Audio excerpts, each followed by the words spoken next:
کومارا ترکیه کل سر تونکرین و قرکرین آوینا گلین آزادی خواست هاتی آوا کرین 100 سالین خود در باز کر. تاوی کو کومارا ترکیه به صدان کنگوژی لدیجی گلان پیکانیه 2 سال وگراویده نیچیروان برزانی بشداری شاهیاوی بو. لسر مجاره خلکین باجار کوبانی دیار کرین کو اف نجارای که مالا برزانی خیانت دیدکن. ددمین بریده گلک جاران بوی هفکاری دجمنی کردان. جای می گریلا تیدا جیان دکن دکوه پیشی وانه چی سلاحی گرانه جوان را بجی دکیه ام وی تشتید تجاری قبول ناکن و ام دبیجن مالا برزانی را دبین ون و چو پیروزبانیا اردوغانا 100 سالی و جرا پیروز کر و چون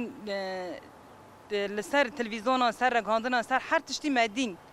یعنی آشکاره ندزی چو آشکاره چو ام وی تشتید تجاری قبول ناکن همه وقت حیف مالا برزانی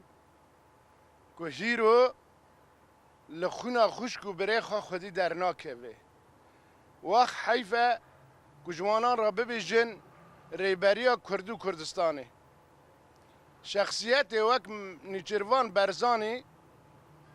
سال تمام دبه 100 سال لوزانه که دولت ترکیه